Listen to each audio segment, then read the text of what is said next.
Good afternoon there. All right, doing another little video here for you. I've been meaning to do this one for a little while, and it is going to be talking about this, how I do my Patina, Verdigris, weathered brass, weathered bronze kind of look I'm doing for my Stormcast Eternals. Here's kind of a good example, like how this, pretty happy with how this guy came out. So we're going to kind of go over that. This light's a little bright, so it's kind of washing out some of the color. If I bring it back a little, maybe you can see that a little bit. So yeah, we're going to go over that today, and I'm actually going to do a tiny bit of editing for y'all. So we're going to kind of cut back and forth, maybe do a little Warhammer TV style. I don't think I'll make any of those whoosh sound effects that Duncan likes to use, but what we're going to do, I've already started with the Warp Block Bronze. So the next I'm going to just base coat the whole guy in Ruin Lord Brass. And I've actually got the colors I use here in order. Warlock Bronze, Ruin Lord Brass, then a wash of Nuln Oil, wash of Green Shade, the Nihilak Oxide, and then a pretty generous dry brush of Ruin Lord Brass. So these two steps you can pretty much cut out if you really want to, and if you're trying to do it quick, especially the Nuln Oil, you can go from the Ruin Lord Brass right to this. So this, for example, this guy right here, he did not get the black and the green washes. This guy did. It's a little hard to kind of tell any of the subtle differences, especially in this light, the way it's washed out. There's a little bit of extra depth, but not enough to really probably be worth your time. It's kind of how I've done it. So I'm trying to get the effect all the same, but you can probably skip those two washes out. But you do want to, you know, if you want to get that little extra bit, sometimes you can't really tell, but it's sort of like the, you know, the skeleton. You know, you can't see your skeleton, but you would look awfully different without it. So, so what we're going to do is we're just going to hit this guy up with a base coat. And yeah, that Warp Block Bronze, if you look at this guy, this is just one coat. That Warp Block Bronze covers really good, and I use it as the base for all my metals. Whether it's gold, especially gold, gold covers like crap. Whether it's gold, this brass, any of the bolt gun metals or lead belcher metallics, any metallic gets a Warp Block Bronze coat for me first. Oops, sorry about that. Just because it's it really lays down a really solid base, and it has kind of a warm color to it, which I think helps a lot of them. But once you throw a couple of washes on and that sort of thing, it really just makes you get that one solid coat from any of your metals. So I don't even have to do two coats with this. If it's a little thin in some spots, the washes will cover that up, and then when I dry brush it back, it'll bring everything back out. And especially with this effect, anything like that is going to be just going to help add character to that weathered look. So if it's darker in some spots and lighter in others, that's totally fine. So, so yeah, we're just going to carry on with this, and I'll see you guys in a minute. All right, folks, we are back. So here we are, base coated. Some nice brass going on there. Yeah, this light, sorry, I do paint it to a bright light. It's washing it out a little bit, but we got the brass on everything. So it's time to, I decided I'm going to skip the Nuln Oil, and we're just going to go right for this here. We're going to shake up the wash. A good way to know if you've shaken your wash up enough, especially as it starts to get lower and lower, is you should be able to kind of see through the bottom of it and see the bubbles. See that, how I can kind of see there isn't a lot of like pigment stuck at the bottom. That lets me know I've really shaken it up enough. As your washes get lower and lower, I find they start to get a little stronger and more concentrated, especially if you don't shake them up often. So, but what we're going to do here is we're just going to do a quick and dirty wash. So we're just going to load up the brush. A lot of times when I load it up, rather than try to mix it on a palette, I might just dip it in to get a little bit of water, just to kind of thin it out a little bit. For kind of these big washes over the whole thing, especially something where I'm really just looking to get it in the cracks, because a lot of everything else isn't going to get seen. We're just going to slap it on there. And I like using a brush with a lot of what you would call belly. It's kind of a, you know, if you look at that, it can hold a lot of water, it can hold a lot of ink, or wash rather. So that lets you really get a lot of mileage on it. But once you start spreading it on, you may find that you get some spots of it really, here, let me just try to do it real obvious example. Really pulling up there kind of heavy, and once you kind of brush it on, and your brush, sorry, the camera, once it starts to get a little low, you can just put the brush in there, and you can see that just scoop it right up, right? We can pick up some of that extra. That's a really good spot to show you. So if you've gone way too heavy there, once the brush kind of runs out, watch this, ready? Thirsty. So you can kind of go back over areas. So having a really good brush, or not necessarily a really good brush, but a bigger brush. You know, I think these, I use Raphael 8404 or 8404s. They're my favorite brush because they got a lot of, they can hold a lot of paint. And they are Kolinsky Sable, I think that's what it is. Kolinsky. So this is the larger of the two, the 0 that I use. I use the 0 and then the 03 for my detailed work, and that is just about everything I use. I've gotten a couple sets of these, and as they start to wear out, they become dry brushes, or this one's kind of worn out, so this is a metallic brush or a wash brush. And yeah, but this wash step is pretty quick. Yeah, I don't throw out brushes. I always find another use for them somewhere on down the line. It's probably why I have a million brushes. All right, so you may have noticed that on this guy, one of these hammers, I'm kind of putting some brass on. The other one, I'm not. I'm not sure if I'm going to do it kind of gold. That's the grand hammer. This is my very, very, very minor conversion of this guy. Just kick-ass dual-wielding hammers as the champion. I've taken an extra shoulder pad from one of the Dracothian kits. And then this is actually, it looks just like a grand hammer, but this is actually the one from the Star Drake kit. And I didn't realize that I grabbed it out of my bits box thinking it was a Liberator one. You can tell the difference because one, it's being held with one hand instead of two. Although I did cut that hammer off, and then it's got a much longer, whoops, I don't know what you would call that part that's holding the hammer on, but it's a little more ornate. So, anywho, did we get it all? We might have gotten it all, and then if you're going over it and you notice some spots that, oh, I didn't get enough brass down in here when I was painting them, but that's okay. We'll get it on the, that'll just be an extra weathered part. But yeah, if you notice your wash after a moment is starting to pool up in any spots, again, just go in there with a brush. You couldn't see that. And soak it up. All right, so we got to give those guys a minute to dry.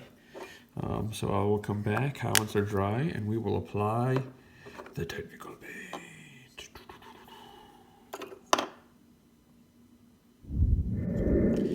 All right, everybody, we are back. The wash is dried. It is time. Oh, you hear me shaking it up? You hear me shaking it up? You know what time that is? Do you know what time that is? It's wash time. Love this stuff. I've made my own in the past. Using this stuff here. We got this at Michael's. You can see it's a pretty close color. But this is really, really, really heavy duty. You really got to thin this stuff down. And it doesn't kind of behave the exact same way. It doesn't have quite the same consistency. I don't know if it's surface tension or what else is going on. But anyway, this stuff is just the bottom for this. So much like the washes, I'm going to put it on two ways. One, I just kind of load up the brush. Look at that. Load it right up. And just start slapping it on there. But I also like to sometimes get a little water. Just kind of mix it up and get it thin. Now, just like the washes, you get too much in one spot, you can come and pick it up. One thing that's kind of nice with this stuff is if it dries a little bit and then you go and clean it up, you get some cool, sorry, I keep going out of frame. You get some kind of cool little marks and textures, because a lot of times this stuff would run down, you know, like a model, much like kind of that on the leg. And you can paint it that way. You certainly can go in, depending on the type of model and what type of effect you're looking for, just kind of paint this on in little streaks. And if you're doing the streaks, then you definitely want to use those, you know, at the very least that green wash, but I find a black wash and then a green wash and then going over and doing a dry brush. Even if you didn't do this, would be pretty effective. If you are doing that, it's you definitely want to do the black wash first so that the color of the green kind of stands out but isn't too strong. We'll grab just a little water now. We'll go and try and pick up some of that mess that we made. Right, we're just getting it around everything. Again, the way I do it, I like to get the whole thing covered. I've tried doing effects where I just kind of paint it in little streaks coming down. You know, like doing stuff like that. And again, depending on the model you're doing, and if that's the effect you do it army-wide, it's going to look all right. But I kind of started doing it very, kind of all over, very dirty. And it's a little faster. So that's kind of how I do it. So I'll grab that, little water. And we're just getting it on everything.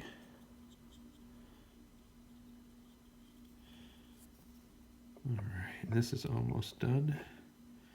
So I think I'll let you guys stick around for this whole part before we cut it out, wait for this to dry, and then kind of do our final dry brush of the brass and kind of bring everything together. So I'm just gonna load my brush up, put a little on the lid there, grab a little bit of water. Whoops, actually I meant to get it there, sorry. It's not really whoops, it doesn't really matter. If I get on parts that I haven't painted, this is pretty messy, so I do recommend doing it as your first step. And there's only one spot I really don't want this stuff, and that's in the eyes, and you can tell I've already gotten a little in the eyes already. So what we're gonna do is just rinse off the brush. I got my paper towel here, dry it out, and then if I just put this in the eye, yeah, we just pull all that stuff right out. The brush just soaks it right up.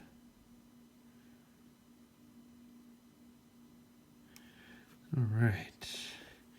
And if I go back over with just this stuff without water, I find it kind of behaves almost somewhere between a paint, behaves kind of like a really thin paint. Like you can get some cool streaks and little textures. We'll pick up all that extra stuff. Really jam that brush in. Again, this is kind of not one of my primary brushes, so I can jam it in there. And try to get behind all the looks like it's focusing on the front of that hammer. It really wants to show you the hammer. Put the hammer down. All my Stormcats have hammers, for the most part, when they have the option. The only one that doesn't, and I'm working on converting it, is this guy.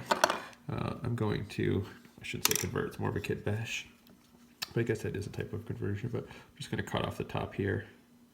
And then we're just going to put a hammer on, because that sword, I mean, it kind of is sword-like, but I think without the top, it'll just kind of look like an ornate handle. That's what I'm hoping anyway. So we're just going to put a hammer on the end of that and call it good. So we need to let these guys dry, and then we'll come back and we will dry brush. Dirty word, I know, but we're going to do it. Okay, we are back in the oxide is dried. I couldn't think of the first name, and I still don't know how to pronounce that. Nehelaka. It's called Nehelaka. We'll say it like we mean it. Has dried, so we're just going to go in and I'm loading up my brush kind of good. This is one of my old beat up brushes. Loading up pretty good. Wiping a little bit off on a paper towel, but I'm keeping most of it there, and I'm just kind of going over it. I'm really moving my brush, and then I just slowly move in until I hit the model. Then once I hit the model, we're just kind of building it up.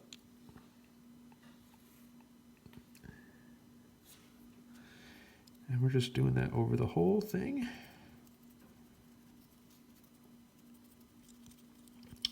And that's what's just going to make kind of all those edges kind of show up, because that really does a good job of like dulling the whole thing. I'm going to back this up a little so you can kind of see what happens here. It's a little close to that light. See that? We just get all the detail to kind of show up, and then we can go and pick out all the other details and make this guy look good. But again, this is a pretty messy process the way I do it. So again, it's like the first thing I want to do on just about any model. Luckily for these guys, it's also the majority of them. But even if it wasn't the majority, it would be one of the first things I want to paint and do. One of the things I'm doing is I'm not just always going in the same direction. You'll notice sometimes it's a little left to right, sometimes it's up and down. You really want to go in different directions to kind of hide any brush strokes that you might make. and the combination of kind of the layers we put underneath, and then that oxide, and then the different directions here, it doesn't really look like it's dry brushed over. It still looks like that metal is kind of popping out as opposed to being painted over it. And then as the metal wears, like as you handle it, and you end up taking off some of the metal, you just show some more corrosion underneath, so it actually kind of works in the long run as well. Although this paint job I found to be pretty durable. I don't really, and again, it's probably because it's all a bunch of layers and you can't really tell you're wearing it off, but I don't really notice a lot of wear coming through. So there we go. We'll bring him back a little, because again, that light's pretty strong. And then I wanted to show you, I think this was a good example, right? This was the guy we did without the washes right here. This is a guy I did with the washes, or with the green wash anyway. And again, in this light, you can't really tell the difference. But on something like this, let's look at this guy's shoulder pad here. See, especially that one little rivet where I didn't get quite as much oxide. Like, you can really see the difference here, where you kind of get some cool. I'm gonna try and mute this light a little with a little bit of tracing paper. There we go. So that's why I like to add that wash. It adds just a little bit more depth in some areas. So. All right. Anyway, thanks for stopping by. I do plan on doing a video coming up, doing kind of like how I do all the weathering on the bases down here.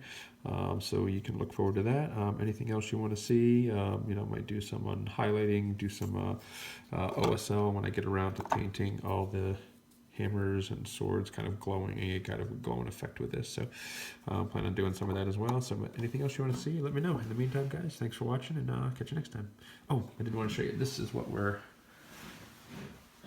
dealing with in Vermont right now. So we got kind of a bit of a, it's not coming down quite as heavy as it was, but that's what we're dealing with up here. So hope you guys are safe in the weather, and yeah, see you soon. Bye.